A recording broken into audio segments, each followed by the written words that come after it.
दोस्तों, आज हम कुछ संदर्भ लेंगे। सबसे पहले आपको नमस्कार। और जो हमारा टॉपिक है, ये माले गनीमत क्या है। इस्लाम में माले गनीमत है जो अल्लाह की मेहरबानी से लूटे हुए माल को माले गनीमत कहते हैं। इसमें कुछ मुस्लिम मौलानाओं के भी लेख हैं, उनको आज हम डिबंक करेंगे। डिबंक का मतलब है आज उनकी ऐसी तैसी कर देंगे। कितना झूठ बोलते हैं मौलाना। Where is no lies Islam dies. जहाँ झूठ नहीं है वहाँ इस्लाम मर जाता है। और where is lies so many lies Islam survives. और जहाँ बहुत सारे झूठ हैं वहाँ इस्लाम सर्वाइव करता है। जहाँ झूठ नहीं वहाँ सत्य है, वहाँ इस्लाम का भी होता राम राम सत्य, यानी मर जाता है। जहाँ है वो सच्चाई, वहाँ ना पैगंबर की ना अल्लाह की चल पाई, क्योंकि अल्लाह भी झूठा, पैगंबर भी झूठा, और अल्लाह को प्रमाणित करने का कोई साधन नहीं, कोई अल्लाह है। बस इनकी किताब में लिखा हुआ है, मोहम्मद ने बोल दिया कि अल्लाह है तो अल्लाह है। कोई भी आयत अल्लाह के मुख से तो निकली नहीं है। जो भी जितनी कुरान की आयतें वो मोहम्मद ही बताता था अपने साथियों को।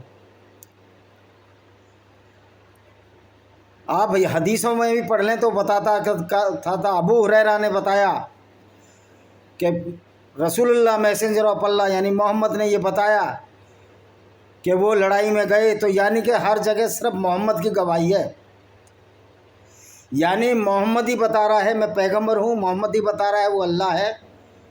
कोई टेस्टिमोनी है नहीं जिससे साबित किया जा सके कोई अल्लाह नाम की चीज़ है। मैं बार बार कहता हूँ, आज तक कोई ये साबित नहीं कर पाई अल्लाह का कौन है।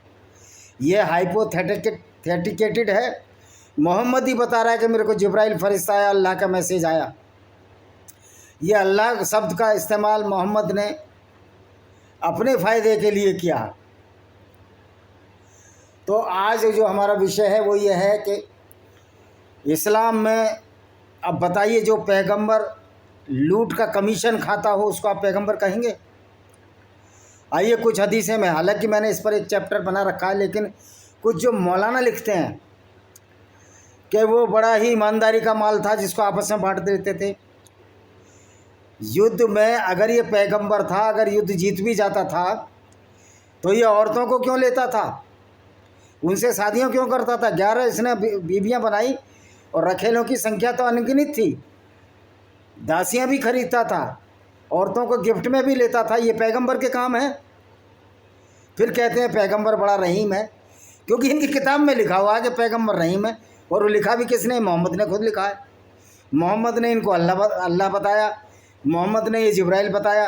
जब जिब्राइल मोहम्मद के पास आता था तो मोहम्मद कहता है कि मुझे पता ही नहीं था ये जिब्राइल है।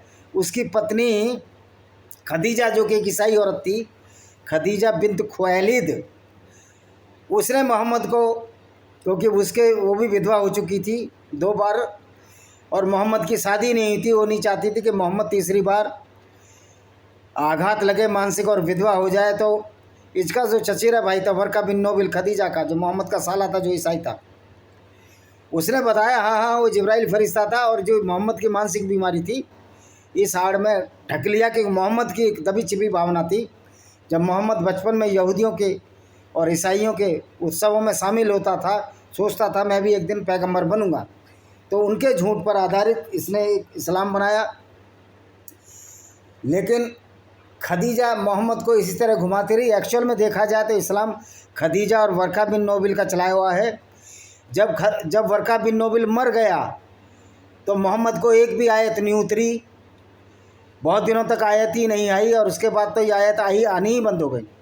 तो ये जो कुरान है ये कोई अल्लाह का पैगाम नहीं है, वर्का बिन नोबिल का पैगाम है, जो कि मोहम्मद का चचेरा साला था, खदीजा बिन्त खालिद का भाई था, चचेरा।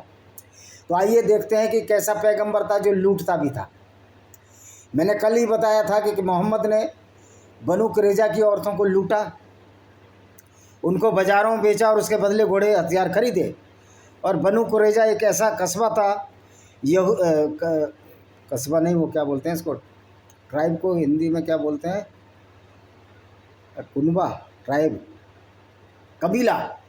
ऐसा कबीला था, ऐसा एक कम्युनिटी थी जो कि यहूदी थे और मदीना में रहते थे। जब मोहम्मद मक्का से मदीना इसको हिजरत करनी पड़ी, इसको खदेड़ दिया गया, इसके गंदे क्रियाकलापों की वजह से। तो इसने वहाँ से सारे कबीले उजाड़ दिए, 4 बड़े और 3 छोटे, सबको कहीं खैबर के दर्रे में मदीना से बाहर भेज दिया। तो बनु कुरैज़ा भी उनमें से एक ही था, क्योंकि मोहम्मद की बात कोई मानता नहीं था। मोहम्मद कहता था चलो लड़ाई लड़नी है, लूट मार करनी है, और 20% हिस्सा उसमें मोहम्मद को मिलता था, 5वां हिस्सा लड़ाई का अल्लाह के नाम से, जो अल्लाह है ही नहीं। तो देखिए, मोहम्मद अमीन नाम का एक मौलाना है, इसने जो लेख लिखा है किस तरह से झूठ बोला है। जितने भी मौलाना हैं सारे झूठे पाखंडी हैं और एक ऐसे अल्लाह पे विश्वास करते हैं जो था ही नहीं। देखिए, ये खुद ही बोल रहा है, इसका ही लेख पढ़ते हैं हम। कुरान में युद्ध की लूट का लेख है। आपका मतलब है कि माल गनीमत सबसे एक न्यायपूर्ण युद्ध के बाद दुश्मनों से जब्त की चीज़ है, जैसा कि बाद में हो। उदाहरण के लिए बद्र की लड़ाई। पहली बात तो मोहम्मद कभी भी कोई न्यायपूर्ण लड़ाई लड़ी नहीं। मोहम्मद ने सारी लड़ाई ऑफेंसिव हुई, यानी अपनी तरफ से अटैक किया। इसने करीब 5.5 लड़ाइयाँ एक साल में लड़ी। इस हिसाब से मोहम्मद में जो 20 साल के अंदर जो लड़ाइयाँ लड़ी वो करीब 79 लड़ाइयाँ थी, करीब 80 लड़ाइयाँ इसने लड़ी, जिसमें कई लड़ाइयाँ ये हारा भी। तो बद्र की लड़ाई भी जब हुई थी, जब ये मोहम्मद काफिले लूटता था लोगों के, तो वो लोग ये खुद अटैक करने जाता था और वहाँ लड़ाई हो जाती थी। जो काफिले लूट जाते थे उनको ही लूट लेता था। तो ये कहीं भी इस्लाम में एक जो ट्रेंच वार हुई थी, जिसको खंदक की लड़ाई कहते हैं, उसको छोड़कर कोई भी लड़ाई ऐसी नहीं थी जो मोहम्मद ने खुद ना लड़ी हो। मोहम्मद आक्रमण करता था, औरतों को लूट लेता था, 20% हिस्सा लेता था, और जब पैसे कमी होती थी उन औरतों के साथ बलात्कार करके, उन औरतों की बेइज्जती करके मोहम्मद और उनके साथी बाज़ार में बेच देते थे, जैसे कि मैंने कल बताया था। अभी मैं रेफरेंस दे देता हूँ। ये हदीस नंबर 83 है, इब्ने इसाक की किताब है, पेज नंबर 465 पर लिखा है। 83 अध्याय कह सकते हैं आप इसको। इब्ने इसाक की किताब है, पेज नंबर 465 पर। इसको कंपाइल किया एम ए खान ने। तो मोहम्मद जो भी लूटता था वो अपनी तरफ से लूटता था, और मोहम्मद बहुत लालची व्यक्ति था, लेकिन मुसलमानों को बेवकूफ़ बनाता था कि ये ज़िंदगी तो कुछ नहीं है, ज़िंदगी मरने के बाद तो फिर 20% हिस्सा क्यों रखता था। हर जगह लूट में औरत को क्यों रखता था, जो 16-17 साल की थी, ये 50 साल से ऊपर का बाबा। खदीजा मरने के बाद इसकी उम्र काफ़ी हो गई थी, और ये उसके बाद ये निश्चित तौर पर औरतों को लूटता रहा। ये इनकी किताबों में है। तो पहला इसने जो बोला है मोहम्मद अमीन ने कि युद्ध में जो है न्यायपूर्ण युद्ध था, कोई न्यायपूर्ण युद्ध नहीं था। इस्लाम में कोई भी युद्ध न्यायपूर्ण नहीं होता है। भारत में भी जितने युद्ध किए सारे अन्यायपूर्ण किए हैं। तो इस्लाम एक अन्यायपूर्ण प्रणाली का नाम है, जो अन्याय के लिए, अपने लूटपाट के लिए युद्ध करता था। तो दाऊद इब्राहिम, इनसे तो, मोहम्मद से तो डाकू भी बहुत अच्छे हैं। वो डाकू जो सुल्ताना डाकू था, पहले आपको नाम से संदेह नहीं होना चाहिए कि सुल्ताना मुसलमान था, नहीं, वो भांतु हिंदू था। इनके लोग सिंह लिखते हैं, और राजपूती परंपरा के लोग हैं, जो किसी तरह जब मुग़लों से इनके झगड़े होते थे तो ये ग्रुप पूरा मुग़लों के काफ़िले लूटने में चला गया। जैसे कि हमारे जाट और गुर्जर भाई भी इन आक्रमणकारियों के, मुग़लों के और मुसलमानों के काफ़िले लूटते थे। इसी वजह से अंग्रेज़ों ने गुर्जरों को उद्दंड जातियों में डाल दिया, क्योंकि ये ब्रिटिश सेना के खिलाफ लड़े, और जो जातियां इनके फेवर में, जो इनकी चमचागिरी करती रहीं, उनके नाम पर रेजिमेंट बना दी गई, जैसे जाट रेजिमेंट, राजपूत रेजिमेंट, यानी कि जो इनके फेवर में लड़े उनके खिलाफ उनकी रेजिमेंट बना दी गई। मैं ये नहीं कह रहा कि सारे ही फेवर में लड़े, लेकिन कुछ लोगों ने ज़रूर अंग्रेज़ों से स्वामी भक्ति की, और कुछ लोगों ने मुग़लों से स्वामी भक्ति की। तो ये कहना कि इस्लाम में लड़ाई, इस्लाम सारी अन्यायपूर्ण अटैक किए मोहम्मद ने। दूसरा क्या कहता है मोहम्मद अमीन, इस्लाम के दुश्मनों ने मोहम्मद को मारने, उनको धर्म को नष्ट करने के लिए मदीना की ओर 500 मील की दूरी तय की। मोहम्मद के केवल 300 अनुयायी थे, लेकिन मक्का की सेना में 1000 लड़ाके थे। एक्चुअल में 313 लोग थे। वो ये बद्र की लड़ाई की बात कर रहा है, जो इस्लाम और मुसलमानों को नष्ट करने का आए थे। ये इस्लाम के दुश्मनों का खुला आक्रमण था। ओ भैया, ये जो बद्र की लड़ाई हुई थी, ये मोहम्मद काफिले लूटता था, तो उन लोगों ने कहा कि बहुत काफिले लूटता था, इसलिए मोहम्मद की लड़ाई युद्ध में भूमि में हुई। और बद्र की लड़ाई में लूट के बंटवारे का सवाल था, एक वैध और न्यायपूर्ण युद्ध था। देखिए, युद्ध कोई भी वैध और न्यायपूर्ण जब होता है, जब आप युद्ध इसलिए करो कि आत्मरक्षा के लिए करो, लेकिन मोहम्मद ने हमेशा काफिरों का कत्ल किया और कुरान में भी ऐसी ऐसी आयतें लाए जिसकी वजह से आज हिंदू, यहूदी, ईसाई कत्ल हो रहे हैं। क्या हम कन्हैया लाल को भूल जाएंगे? हम क्या कमलेश कुमार तिवारी को भूल जाएंगे? क्या पैटी सैमुअल जो एक हिस्ट्री के टीचर थे फ्रांस से भूल जाएंगे? आज जो फ्रांस में हो रहा है वो बहुत ही अच्छा हो रहा है, ब्रिटेन में बहुत ही अच्छा हो रहा है कि इस आइडियोलॉजी के खिलाफ तो हमको लड़ना पड़ेगा और इस यूट्यूब के खिलाफ भी लड़ना पड़ेगा। ये जो इस्लामिक आतंकवाद को बढ़ावा दे रही यूट्यूब, इसके दफ्तरों को भी भारत से क्या पूरी दुनिया से ही ख़त्म कर देंगे अगर ये हमारे चैनलों पर ऐसे स्ट्राइक लगाता रहा। इसका जीना मुहाल कर देंगे, यूट्यूब बंद करना पड़ेगा इसको। ये हमारा चैलेंज है। आज नहीं तो 2 साल बाद तुमको इसकी परिणति मिलेगी, ज़रूर मिलेगी। हमने कोई चूड़ियाँ नहीं पहन रखी, हमारे हाथ बंधे हुए नहीं है, हमारे पास लोगों की कमी नहीं है, बहुत सारे लोग हैं। तो क्या हुआ अब? ये क्या मोहम्मद ने एक और बड़ा झूठ बोला कि हम 313 मुसलमान नहीं थे, हमारे साथ 3000 फरिश्ते भी लड़ रहे थे। यानी कि मुसलमानों को मूर्ख बनाता रहा पूरी ज़िंदगी, अरब के सीधे साधे लोगों को। जब 3000 फरिश्ते लड़ रहे थे, वो फरिश्ते कहाँ चले गए थे जब मोहम्मद के 2 दांत तोड़ दिए गए थे? वो फरिश्ते कहाँ चले गए थे जब 930 ईस्वी में अब्दुल ताहिर जन्नाती करामाती, जो कि करामाती वंश का था, उस हजरे स्वाद काले पत्थर को ले गया, उसके 7-8 टुकड़े किए, उस पर 20 साल लेटरिन पेशाब करता रहा, तब कहाँ गए थे फरिश्ते? ये काबा को अल्लाह क्यों नहीं बचा पाया? तो ये जो झूठ गढ़ा गया है, ये सारा इस लूट मार के लिए गढ़ा गया था। अच्छा जी, और ये एक आदमी क्या कहता है, एक मुसलमान का कमेंट और है, ये हलाल युद्ध है जिसमें केवल भौतिक लाभ नहीं बल्कि दास, यौन दास के रूप में महिलाएं, पुरुष, बच्चे भी शामिल थे। वितरण सेना में रैंक के हिसाब से मिलता था। इस पंथ के नेता को माल का सबसे अच्छा हिस्सा मिलता था। यानी कि मोहम्मद इस्लाम के अनुसार सबसे बड़ा लुटेरा था।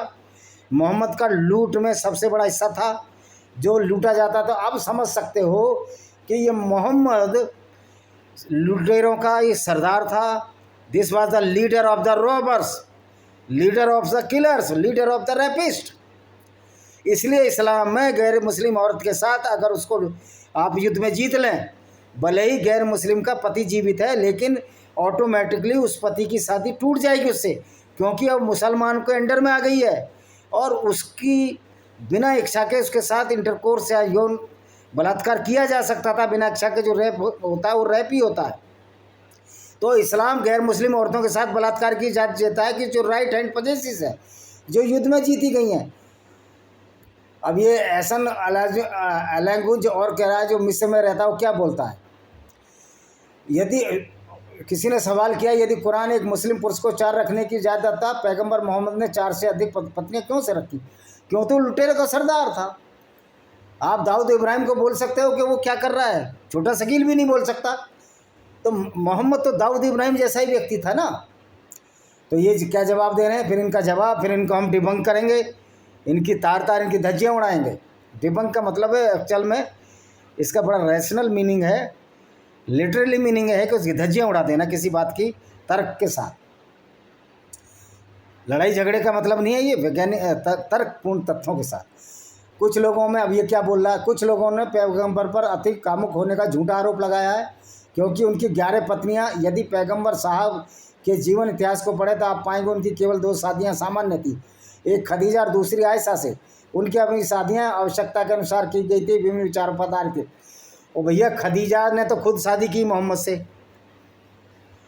आयशा बिन अबू बकर जो थी, जो आयशा छोटी थी, उसको मोहम्मद ने बेवकूफ़ बनाया उसके बाप को कि मैंने सपने में देखा कि आयशा जो है बहुत खूबसूरत है और उसको क्या चांद जैसी सुंदर है। तो अबू बकर एक सीधा साधा आदमी था।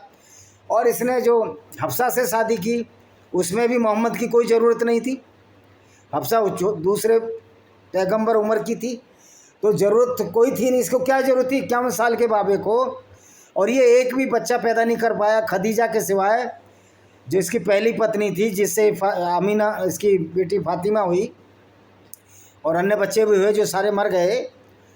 एक जो दासी मारिया अल-किबतिया थी, जो अल-मकुकस ने भेजी थी, जो क्रिश्चियन गवर्नर था अलेक्जेंड्रिया का। जब मोहम्मद ने उसको चिट्ठी लिखी कि मोहम्मद ने कहा इस्लाम फैलाओ, तो अलेक्जेंडर गवर्नर, जो अलेक्जेंड्रिया का जो गवर्नर था, जो मिस्र में, अल-मकूकस, उसको पता था कि मोहम्मद एक कामुक व्यक्ति था। उसने दो लड़कियां क्रिश्चियन औरतें कॉप्टिक ईसाई भेज दी, मारिया अल किबतिया और दो छोटी बहन सिरीन की शादी एक कवि था हसन अल खत्ताब के साथ करा दी मोहम्मद ने, क्योंकि इस्लाम में सगी बहनों की शादी एक व्यक्ति से नहीं हो सकती, ऐसा इसने नियम बनाया था।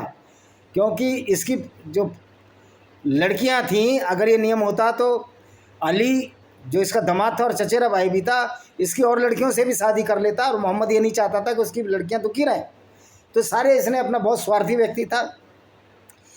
तो मारिया अल किबतिया को इसने रखेल बना कर रखा, और उससे एक बच्चा पैदा हुआ इब्राहिम, जो कि 2 साल की उम्र में मर गया, और उसके मरने के बाद ये रोया भी था।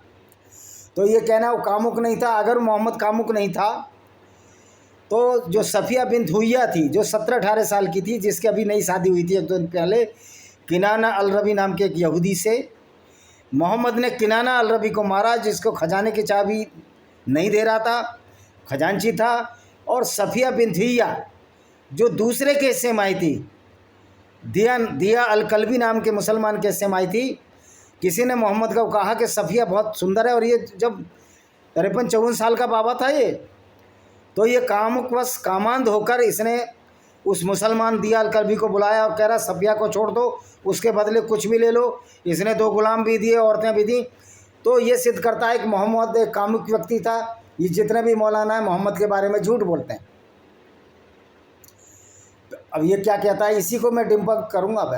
पैगंबर की शादी 25 साल की उम्र में हुई थी। उन्होंने खदीजा रज़ियल्लाहु से शादी की, जो 2 बार विधवा हो चुकी थी, और उसकी उम्र 40 साल थी। अगर पैगंबर अति कामुक थे तो उन्होंने ऐसी महिला से शादी क्यों की, जो उनसे 15 साल बड़ी थी और 2 बार विधवा हो चुकी थी। देखो, जब मोहम्मद की तो कोई ताकत नहीं थी, जब इसकी शादी हुई मोहम्मद मुसलमान भी नहीं था और इसका खतरा भी नहीं हुआ था। जब मोहम्मद की शादी खदीजा से हुई, ये मुसलमान ही नहीं था, इसकी मजबूरी थी, ये नौकरी करता था। खदीजा 2 बार विधवा हो चुकी थी, उसने इससे शादी कर ली, इस पर एहसान कर दिया। अगर पैगंबर अति तो उन्होंने भाई एक बार बता, 25 साल का लड़का 40 साल की औरत से शादी कर लेगा तो क्या काम वासना शांत नहीं कर सकता उससे? निश्चित तौर पर कर सकता है। जब मोहम्मद अपने से, जब आयशा की शादी कितने 45 साल छोटी आयशा से शादी कर सकता है, और उससे संभोग कर सकता है 9 साल की उम्र में, जब ये 6 साल की बच्ची से काम वासना शांत कर सकता है, 9 साल की से, 9 साल के साथ इसने संभोग किया, तो 40 साल की से भी कर सकता है। क्योंकि ये तो कामुक व्यक्ति था, मतांध था, कामांध था। तो ये जितना झूठ बोलते हैं बेवकूफ़ लोग हैं ये। जब उनकी पहली पत्नी जीवित थी तो उन्होंने दूसरी शादी नहीं की। खदीजा की मृत्यु तब हुई जब पैगंबर 50 साल का था, और 50 साल के बाद तो ये कितना कामुक हो गया। ये जुवारिया के साथ इसने बलात्कार किया, इसने सफ़िया के साथ बलात्कार किया। ये और जितनी भी लड़ाई लड़ता था मोहम्मद, वो अटैक करता था औरतों को छीनने के लिए, धन और दौलत को छीनने के लिए। यही काम मोहम्मद के उत्तराधिकारी जो इस्लाम के मानने वाले थे, महमूद गजनवी और मोहम्मद गौरी ने किया। तो महमूद गौरी और महमूद गजनवी भी उतने ही कामुक थे जितना पैगंबर मोहम्मद था। बात यह है कि जब एक लड़का शराब पेशाब कर रहा था गाँव में खड़े होकर, तो गाँव के लोगों ने कहा तुम 18 साल के हो गए, 19 साल के हो गए हो, अब मैं तुम्हारी शिकायत तुम्हारे पिताजी से करूंगा। उन्होंने कहा जा कर दो। तो जब उसके यहाँ गए तो देखा उसका बाप तो ऊपर पहली मंजिल में घूम घूम कर कमरे पर पेशाब कर रहा था, और वो पेशाब राह चलते लोगों पर गिर रहा था। कमरा उसका भाई सड़क के किनारे होता ना रास्ता, तो बैठक पर पेशाब कर रहा था। जब तो उन्होंने कहा ये सब बाप का भी बुरा हाल है। तो जब इनके पैगंबर ही कामांध था तो मोहम्मद गौरी और मोहम्मद गजनी करते, और ज़्यादातर मुसलमान यही कर रहे, लेकिन इसको सिद्ध करने में लगे हुए हैं कि वो कामांध नहीं था। उससे बड़ा तो कोई कामांध व्यक्ति नहीं हुआ। जो सफ़िया के पति को मारा, सफ़िया के पिता को मारा, हुइया को, और उसके भाई को मार दिया, और उसी रात ही उसके साथ इसने बलात्कार किया। तो इससे बड़ा कामांध व्यक्ति कोई हो सकता है? ये सिर्फ अटैक इसलिए करता था कि औरतें इसको मिलें जब खदीजा मर गई। और फिर इसने मारिया अल किबतिया गिफ्ट में क्यों ली भाई? वो कह देता मुझे नहीं चाहिए, मेरी बेटी की उम्र की है। ये उससे भी नहीं माना, ये से भी बलात्कार करता रहा।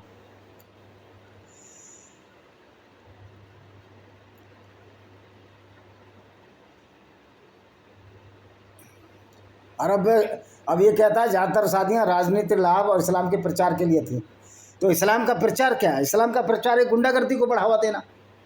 अरब में कोई व्यक्ति सुधार उत्थान का काम तब तक नहीं कर सकता जब तक कि वह विशिष्ट और सम्मानित जनजाति से संबंधित न हो या इससे संबंधित न हो। इस प्रकार अपने मिशन के हित में पैगंबर सल्लल्लाहु अलैहि वसल्लम ने अंतर्जातीय संबंधों की आवश्यकता पर जोर दिया। वह इस झगड़ते हुए आदिवासी और कबीले के गुटों को मुस्लिम निकाय में जोड़ना चाहते थे, जो विश्वास में भाईचारा हो। ये भाईचारा है, इस्लाम में तो कोई भाईचारा नहीं है। इस्लाम तो कहता है पूरी दुनिया के काफिरों को कत्ल करके हम इस्लाम फैलाना है। तो अब मैंने साबित भी कर दिया कि मोहम्मद बहुत बड़ा कामांध व्यक्ति था।